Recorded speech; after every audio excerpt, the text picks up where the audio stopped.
Bonjour à tous, c'est Ced. Aujourd'hui, on se retrouve pour le test d'un micro. Donc le micro Talomène EIAS que je viens de recevoir. Alors il s'agit d'un microphone plutôt entrée de gamme. On est aux alentours des 30-35 euros. Donc c'est un micro USB et qui a l'avantage d'être compatible PC, mais aussi PS4 et PS5.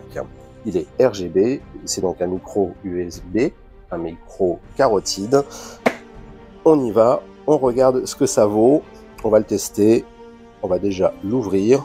Sur la boîte, on voit qu'il est plug and play, qu'il aurait un son clair, facile à installer. Alors apparemment, il y aurait un filtre anti-bruit de fond, donc on va voir ça. En tout cas, voilà. Et il y a une touche mute pour le couper quand on l'utilise et qu'on ne veut pas qu'on nous entende. Donc on a un petit manuel d'utilisation. Et par contre, ça je savais pas, justement je pensais qu'il ne l'avait pas. Il y a une prise jack pour pouvoir brancher un casque, pour justement avoir le retour. Donc on nous promet un micro carotide sur une fréquence de 192 Hz, 24 bits. On va voir ça tout à l'heure, justement, ça c'est ce que je voulais voir. Donc on voit ici la forme qui vous indique que c'est bien un micro carotide, donc il prend bien le son. Par l'avant, il faudra bien parler devant le micro. On a un câble USB-C avec un adaptateur, ça c'est pas mal, pour pouvoir le brancher sur tous les appareils, ça c'est plutôt une bonne nouvelle. Ok, donc il est d'une traite, donc le filtre anti-pop c'est du dur, avec un petit dessin style Assassin's Creed. Filtre anti-pop c'est un peu original, on peut l'enlever.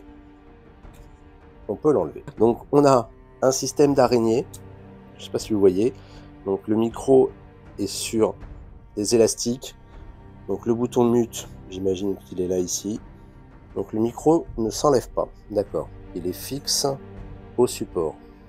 En dessous, on retrouve la prise USB-C et une prise jack. Attends, j'aurais imaginé qu'on pouvait régler la hauteur, non, on peut régler que l'inclinaison. En tout cas, on a un bouton plus-moins, on a un potard ici, voilà, plus-moins. Par contre, j'aime bien la forme, parce que donc, sur les micros carotides, il faut bien parler en face du capteur.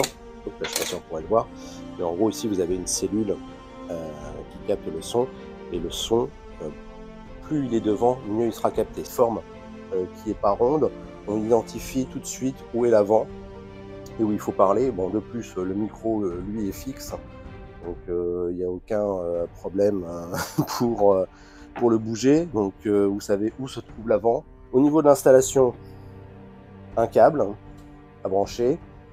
Les drivers, normalement, sous Windows, ils vont être reconnus automatiquement. Voilà, donc pour l'installation, on va la faire en direct. Rien de plus simple. On prend le câble qui était fourni. Pour le brancher sur ma tour, je vais enlever l'adaptateur. On va brancher le micro en USB. Ouf, ça sur la tour. Et donc, l'autre partie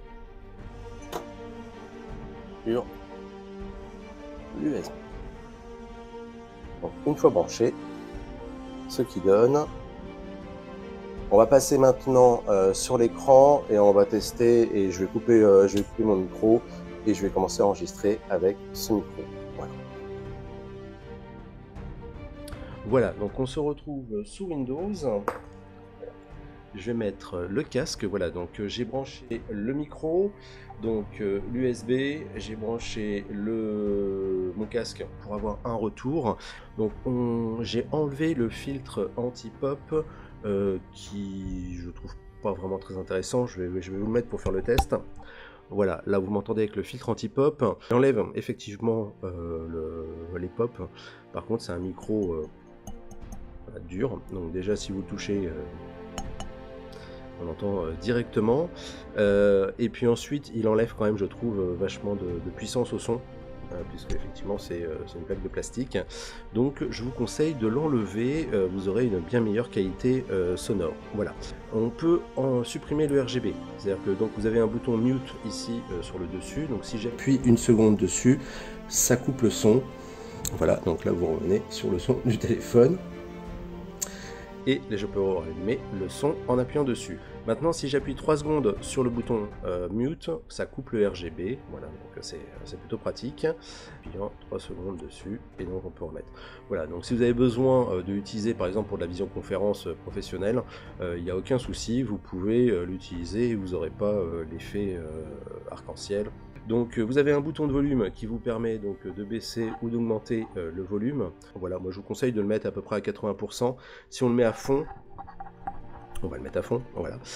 Là vous allez vraiment bien m'entendre. Dans les points forts, je ne sais pas si vous voyez ici, mais la base est en métal. Par contre, c'est vrai qu'il n'est pas réglable en hauteur. Ça, j'aurais bien aimé avoir 2 cm de plus, voilà, 3 cm comme ça. Là, je parlais vraiment bien devant, c'est impeccable. Là, je l'incline, donc là, on peut l'incliner comme ceci pour être vraiment bien en face. Ça, c'est ce que je vous conseille, d'incliner vraiment le micro. Ensuite, dans le support, ce qui est pas mal du tout, c'est justement les petits trous qui sont à l'arrière, qui vous permettent donc de passer les câbles et de ne pas avoir les câbles qui passent par le devant. Donc là, tous les bruits que vous entendez polluants, normalement, après une fois que vous l'utilisez, vous n'êtes pas en train de trifouiller votre micro normalement toutes les 3 minutes. Voilà. On va juste passer sous Windows.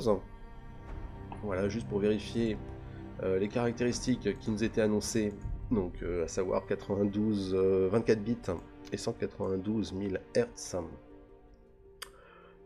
Voilà, donc par exemple, si je prends hop là, le micro de ma webcam, voilà, Razer, on peut voir que je suis au maximum à 16 bits, 48 000 MHz, qualité DVD.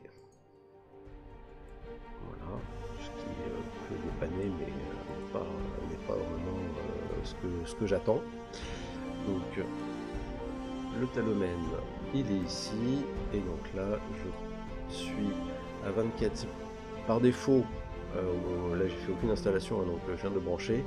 Donc je suis à 24 bits sur 48 000 Hz et je peux monter jusqu'à 192 000 Hz. Voilà, donc on va le faire. Voilà, ok. Et donc là, voilà, donc on a bien normalement un son de qualité studio. Voilà, annoncé. Sauf qu'en faisant ce réglage, j'ai fait sauter tout l'enregistrement. Donc je reprends la fin de cette vidéo, je la réenregistre juste après. Juste pour conclure, pour dire que voilà, pour un micro à 33 €, on a quelque chose de tout à fait correct, qui sent la qualité avec ce support métal.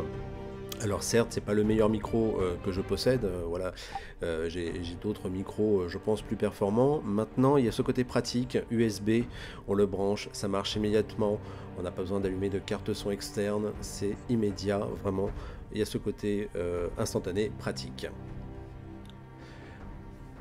Alors après, le côté RGB, on aime, on n'aime pas, moi j'apprécie. Par contre, les retours casque que j'avais présentaient beaucoup de bruit. À l'enregistrement, il n'y a plus aucun bruit, ça c'est quelque chose qu'il faut souligner.